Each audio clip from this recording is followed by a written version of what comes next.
पाद अथवा पादार्थ पृथ्वी की छाया के अनुसार जितने चंद्रमंडल पर आक्रमण करता है वह भानु राहु का तथा शेष देवगण का हो जाता है। देवताओं की तथा परगत राहु की तृप्ति का विधान करके चंद्रमा क्षीण नहीं होता, कीवा तेज से विचयुत भी नहीं होता। सूर्य प्रमाण में जितनी तिथि का भाग है उतनी पृथ्वी की छाया द्वारा आच्छादनता के समय भगवान सूर्य को राहुग्रस्त कहा जाता है। नीचे राहु, उसके ऊपर चंद्र, चंद्र के ऊपर सूर्य पूर्व काल में इनकी है स्थिति होती है और विपरीत गति होती है। अतएव जैसे मेघ चंद्र सूर्य को आच्छादित करता है वैसे ही राहु भी उसे ढक लेता है।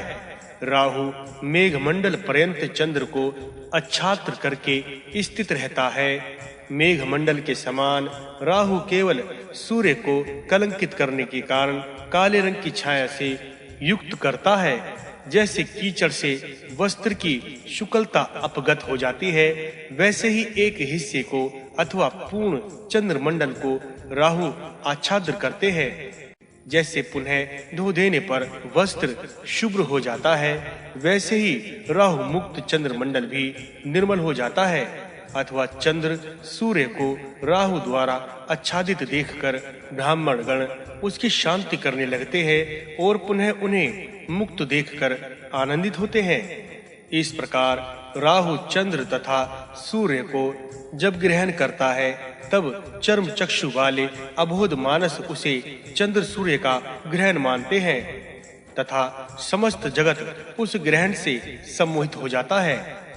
स्नान, दान तथा जप विशेष के लिए ग्रहण काल अत्यंत महापुण्यमय तथा पवित्र समय होता है। सभी देवता एक समय एक तीर्थ होते हैं और इसका महात्म्य जानकर ध्यान करते हैं, श्रवण करते हैं तथा पाठ करते हैं और समस्त पापों से मुक्त हो जाते हैं। चतुर्विशोध्याय आरंभ। वशिष्ठ उवाच। वशिष्ठ कहते हैं, देवर्षि नारद से सूर्य के हर्षवर्धक मध्य को सुनकर साम ने प्रीति लाभ किया। तदंतर सविनय पूर्वक पिता श्री कृष्ण के पास जाकर उन्हें प्रणाम करके दीन वाणी से इस प्रकार कहने लगे। साम उवाच। सांब कहते हैं, मैं मालिन्य से अभिभूत हो गया हूँ। स्वेद आदि मल कुष्ठ रोग जनित से मेरी देह अवसत्र हो गई है। किसी वेद अथवा औषधि से शांति नहीं मिल रही है। हे गोविंद, हे पुंडरीकाक्ष, आपकी अनुमति लेकर वन में जाना चाहता हूँ। कृष्ण द्वारा सुख से ध्यान करने की अनुज्ञा प्राप्त करके सांब सिंधु के किनारे उत्तरी किनारे पर स्थित महानदी चंद्रभागा को पार कर गए। तदंतर त्रिभुवन विख्यात महातीर्थ मित्रवन में जाकर उपवास द्वारा कृष्ण शुद्ध धमनी वाले सांब ने आराधनार्थ चतुर्वेद तुल्य पुराण के आशय से युक्त सूर्य के परम रहस्यमय स्तोत्र का पाठ करना प्रारंभ कर दिया। सूर्य मंडल शुक्ल दिव्य अजर तथा अव्यय यह ब्रह्मवादी मन से भी द्रुतगामी हरित वर्ण अश्वों से युक्त है। सभी प्राणियों के आदि होने के कारण इसे आदित्य कहा जाता है। ये त्रिलोक्य के नेत्र, चक्षु स्वरूप परमात्मा तथा प्रजापति है। इस मंडल में जो महान पुरुष दीप्त हो रहे हैं वे अचिंत्य आत्म स्वरूप विष्णु, ब्रह्मा तथा प्रजापति है। वही रुद्र, वरुण, आकाश, पृथ्वी, जल, वायु, चंद्र, मेघ तथा धनाध्यक्ष के रूप में कुबेर विराजित है। इस मंडल में अग्नि तेज से जो प्रकाशित है वे ही हैं सहस्त्र ऋषिम, द्वादशात्मा, दिवाकर। इस मंडल में जो महान पुरुष दीप्त हैं वे गोलाकार कुंभ के समान मंगलदायक साक्षात महादेव हैं। ये काल स्वरूप महायोगी तथा संहार एवं उत्पत्ति के कारण है। वे इस मंडल के तेज द्वारा पृथ्वी को पूर्ण करके निरंतर भ्रमण करते रहते हैं। ये अमृत स्वरूप धाता है। इनकी अपेक्षा कोई भी तेजस्वी देवता कहीं भी नहीं है। ये स्वधारूप अमृत से सभी प्राणियों का पोषण करते हैं। ये सब के अंत में यहाँ तक कि मलेच्छ जाति तथा तिर्यक योनिगत प्राणियों के अंत में स्थित रहते हैं। हे देव विभावसु, आप कल्पनावशात सभी प्राणियों का पालन करते हैं। विपत्त समूह में उनके मोर्चनार्थ में आप भक्तों की रक्षा करते हैं। हे प्रभु प्रपन्न वत्सल देव, चित्रकुष्ठ, अंध, वधीर, खंज, पंग तथा जड़ लोगों को आप ही रोग मुक्त करते हैं। तद्रु, गण, विस्फोटक आदि प्रभूति रोग में निमग्न पुरुष को आप निरोग कर देते हैं।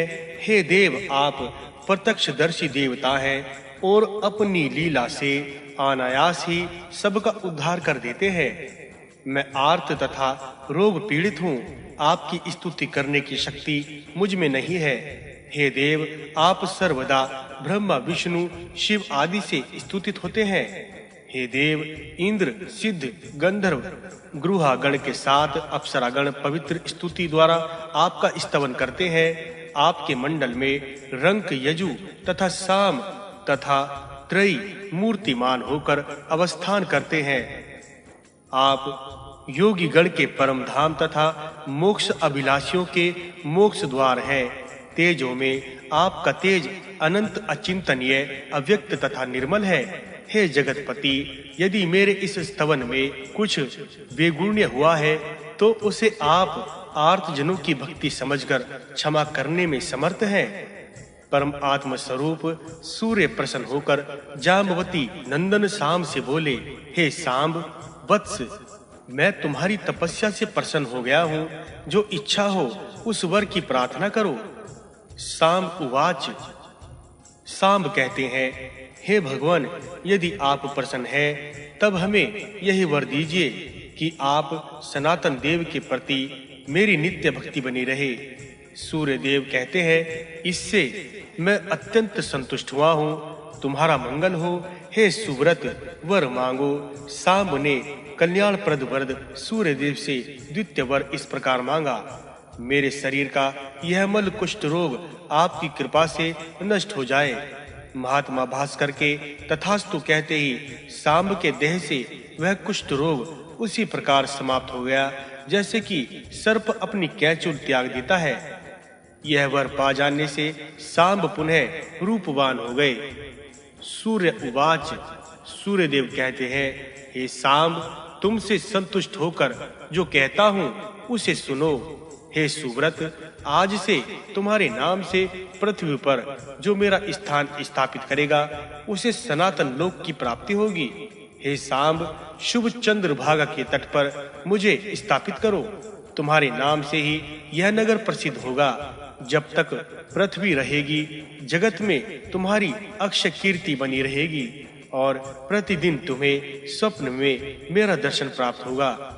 सूर्यदेव वृषणी सिंह सांब को इस प्रकार का वर तथा प्रत्यक्ष दर्शन देकर वहां से अंतर्ध्यान हो गए। हे ब्राह्मणों, जो भक्तिमान व्यक्ति अथवा दुख शोक से कातर नारी त्रिकाल में इस स्तोत्र का पाठ करेंगे वे शोक सागर से मुक्त हो जाएंगे। नेत्र की पीड़ा, मन की पीड़ा, ग्रह पीड़ा और श्रृंखला बंधन तथा काष्ठगार ग्रह के बंधन से वे मुक्त हो जाएंगे। अधोलोक में अथवा अंतरिक्ष में भक्त वत्सल सूर्य देव सभी को क्षमा करते हैं। 7 रात्रि 2100 आवर्त होम करने से राज्य अभिलाषी राज्य प्राप्त करते हैं। धन कामी धन लाभ करते हैं एवं जैसे सांब रोग से मुक्त हो गए थे वैसे ही रोगार्थ व्यक्ति रोग मुक्त हो जाते हैं। पंचविंशों अध्याय प्रारंभ।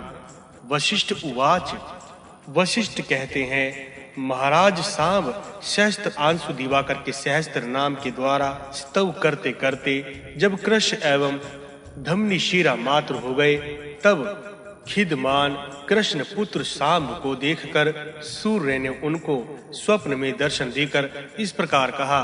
सूर्य उवाच, सूर्य कहते हैं, सांब सांब महाबाहो जाम्बवती नंदन, सहस्त्र नामों का प्रयोजन नहीं है।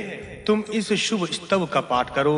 ये नाम अत्यंत गुप्त है, पवित्र तथा शुभ प्रद है। उन्हें मैं कहता हूँ, तुम स्थिर होकर धारण करो। ओम विकर्तन विवस्वान मार्तंड भास्कर रवि लोक प्रकाशक